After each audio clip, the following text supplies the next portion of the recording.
মায়ের কিন্তু আমি প্রিয় কন্যা, মায়ের কিন্তু কলিযুগের প্রিয় কন্যা আমি। যদি আমার কিছু হয়ে যায় না, তাহলে সব কিছু স্তব্ধ হয়ে যাবে মা।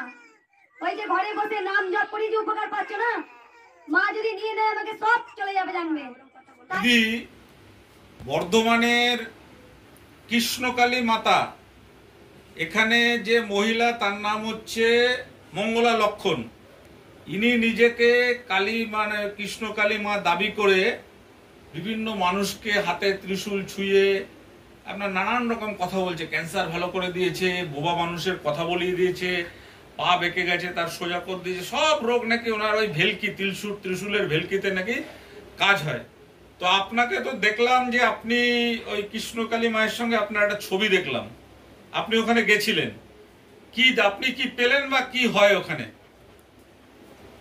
দেখেন, আমি সবাই যাই বলে সে বলে না, মেলা হয়েছে মেলায় যাই, গেছি, গিয়ে মোটামুটি জনগণ দেখে ভাবলাম যে সত্যি মনে হয় কিছু আছে। কিন্তু ওখানে গিয়ে যা দেখলাম, ওনার হাতে যে ত্রিশূলটা, এটা তো কামার ভাই বানিয়েছে।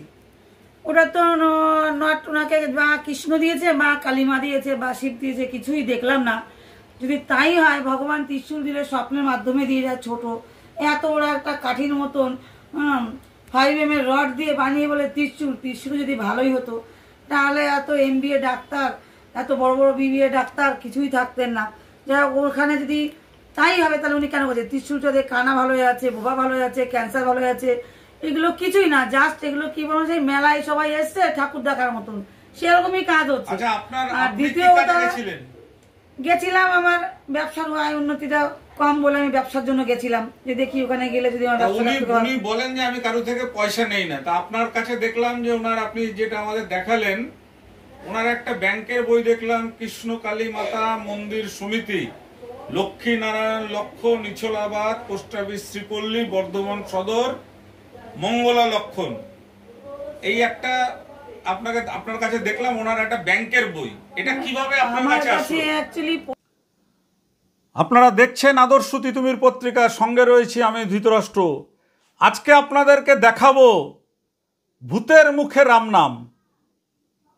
ভূতের মুখে রাম নাম কেন বলছি? আপনারা এতদিন দেখেছেন বর্ধমানের ইছলাবাদের সেই মঙ্গলা কোরা বা মঙ্গলা লক্ষ্মণ, যিনি নিজেকে কৃষ্ণকালী সঙ্গে তুলনা করেন, যে কৃষ্ণকালী একমাত্র তার চুম্বনে জেগে ওঠে, কৃষ্ণকালী একমাত্র তার হাতে খায়, কৃষ্ণকালী একমাত্র তার কথাই শোনে। মানে কৃষ্ণকালী হচ্ছে মাকে এমন করে নিয়েছেন, মনে হচ্ছেন যেন মঙ্গলা কোরার একেবারে পৈতৃক সম্পত্তি হয়ে গেছে মা কৃষ্ণকালী। মায়ের কিন্তু আমি প্রিয় কন্যা, মায়ের কিন্তু কলিযুগের প্রিয় কন্যা আমি। যদি আমার কিছু হয়ে যায় না, তাহলে সব কিছু স্তব্ধ হয়ে যাবে মা। ওই যে ঘরে বসে নাম জপ করি যে উপকার পাচ্ছ না, মা যদি নিয়ে নেয় আমাকে সব চলে যাবে জানবে। তাই বারবার আমি ভক্তদের বলি আমার কথাটা শুনবে। কেউ অসুস্থ আনবে না মন্দিরে। আমি ব্যানার দিয়ে দিয়েছি, বড় বড় করে আমি লিখে দিয়েছি যে অ্যাম্বুলেন্স আর ব্যানার কিচ্ছু ঢুকবে না মন্দিরে। অসুস্থরা কেউ আসবে না। রোদে গরমে আরো অসুস্থ হয়ে পড়বেন, জানেন? রোদে গরমে আরো অসুস্থ হয়ে পড়বেন। কেন পেশেন্টটাকে রেখে দিয়ে ভালো মানুষ এসে পুজো দেওয়া যায় না? মায়ের বাচ্চাটাকে চুপ করো, একটু জল করে দাও। চুপ করে যায় না? বা তোমার ভালো মানুষ এসে ওনার নামে পুজো দেওয়া যায় না? কালীঘাট দক্ষিণেশ্বর যে যাও, তোমরা কি ভালো মানুষ যায় না? তার নামে পুজো দিয়ে আসি না? হ্যাঁ, মা তো সব একই। যিনি কৃষ্ণকালী, তিনি হচ্ছে আদ্যা পিঠে আদ্যা মা, তিনি হচ্ছে তোমার ভবতারিণী মা, তিনিই বড় মা। তোমরা কেউ আমার কথা শোনো না কেন? বাচ্চা অসুস্থ থাকলে মন্দিরে ঢোকাবে না। আজ থেকে আমার ঘোষণা করা হয়ে গেছে, কোন পেশেন্ট মন্দিরে আসবে না। অসুস্থ কচি বাচ্চাদের কাছে আসবেন না রোদে গরমে। আমি বারবার ঘোষণা করছি, এলে নিজের কিছু দায়িত্ব নিয়ে আসবেন। কোন ছোট্ট বাচ্চা নিয়ে আসবেন না মন্দিরে, ছোট্ট ছোট্ট কচি বাচ্চা। কোন অসুস্থ আসবেন না। এত রোদ গরম পড়ছে, এরপরে আমরা কি গরম পড়ছে না এখন নাকি গরম? সেই কৃষ্ণকালীর মঙ্গলা কোরা এর আগে মন্দির খুলতে পারছিল না বলে কি কান্না, মনে আছে? আমরা দেখিয়েছিলাম আপনাদেরকে, হাউমাউ করে কাঁদছে যে সব তো এখন অন্যায়ের পথে চলে গেছে, দেশে ভালো মানুষ নেই, কি কান্না। সেই মঙ্গলা কোরার মুখে এখন ভূতের মুখে রাম নাম। কি রাম নাম? এখন আমাদের মন্দিরে কোনো বাচ্চা নিয়ে আসবেন না, আর ওই ত্রিশূল আমি ঠেকাতে পারবো না। আরে বাবা, এই ত্রিশূল তো না কৃষ্ণকালী দিয়েছে, না অন্য কোনো দেবতা তাকে সমর্পণ করেছে। কৃষ্ণকালীর এই 5mm রড দিয়ে ত্রিশূল তৈরি করে নিয়েছে, সেই ত্রিশূলের খোঁচা মারছে মানুষের মাথায়। আর মানুষও কি বলবো, মানুষ যদি জেগে না ওঠে আমাদের কিছু করার থাকে না। যদি আমাদের ডাকতেই হয় সরাসরি কৃষ্ণকালী মাকে ডাকুন না। মাঝখানে কেন যে কৃষ্ণকালী মায়ের ধামের মানে কৃষ্ণকালী মাকে যেখানে রাখা হয়েছে সেখানে বসে নাচানাচি করেন, যে কৃষ্ণকালী মাকে নিয়ে ব্যবসা করেন, যে কাপড় চোপড় আসলে ঝাঁপিয়ে পড়েন মিরাকেল হয়েছে বলে, তাকে কেন দেবতা মানতে হবে? আপনারা সরাসরি কৃষ্ণকালী যদি মনে করেন, কৃষ্ণকালী যে কেউ করতে পারেন।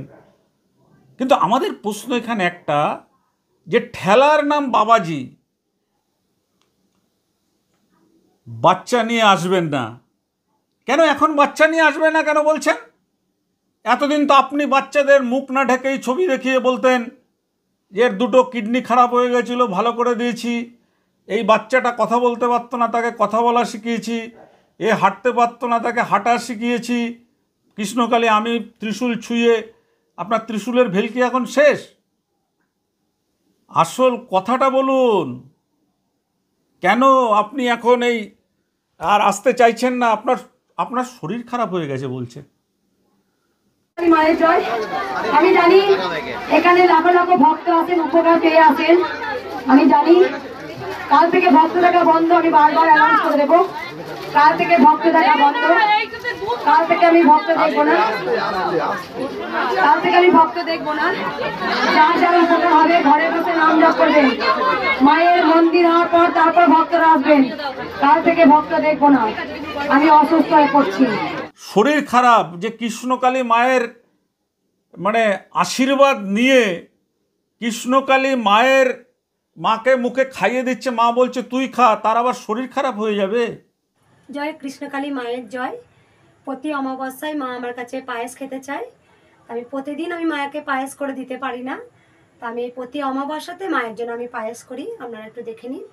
আর এই পায়েস কিন্তু আমি কোনো চামচ দিয়ে খাওয়াতে পারি না। আমি 2বার চামচ দিয়ে খাওয়াতে গিয়েছিলাম, মা আমাকে বারণ করে দিয়েছে চামচ দিয়ে খাওয়ানো যাবে না, আমার এই হাত দিয়েই মাকে খাওয়াতে হবে। তাই আপনারা আবার দেখে নিন, মাকে আমি অন্ন সেবা দিচ্ছি। জয় কৃষ্ণকালী মায়ের জয়, জয় কৃষ্ণকালী মায়ের জয়। শরীর খারাপ হয়ে গেল, এখন আপনি বলছেন আমার শরীর ভালো না। শরীর ভালো নয় দিদি, কিন্তু আপনার আগের জীবন আর এখনকার জীবন আপনি দেখুন চিন্তা করে, যে মানুষকে ধোঁকা দিয়ে আপনি কি করছেন। আপনার শরীর ভালো হবে না। আপনার পরিবর্তনটা দেখুন পূর্বের জীবনে আর এখনকার জীবনে। আগে সন্ধ্যাবেলা আপনার স্বামী যেত ফুচকা নিয়ে, আপনি যেতেন তার সঙ্গে সঙ্গে, সারাদিন ফুচকার কাজকর্ম করতেন, তখন আপনি কর্ম করতেন। আর এখন আপনি যেটা করছেন, ধর্মের নামে ব্যবসা করছেন, কোনো কাজ নয়। আপনি দেখেছেন নিত্য নতুন আপনার চেহারার অবয়ব কি, আপনার পোশাকের ড্রেস কি, আপনার মানে আপনি কতটা পরিবর্তন হয়ে গেছে আপনার জীবনে। দেখুন, মানুষ যদি জেগে ওঠে তাহলে কিন্তু কেউ এই সমাজে ভণ্ডামি করতে পারে না, ধর্মের নামে গোরামি করতে পারে না, ধর্ম নিয়ে ব্যবসা করতে পারে না। মানুষ জেগে ওঠে না। যাদের প্রতিবাদ করার কথা পুলিশ প্রশাসন, সেই পুলিশ প্রশাসন গিয়ে এই ভণ্ড মহিলার সঙ্গে গিয়ে ছবি তোলে, সেই ছবি আপনার ফেসবুক ইউটিউবে দিয়ে প্রচার করে, দেখো অমুক পুলিশ আমার কাছে এসেছিল।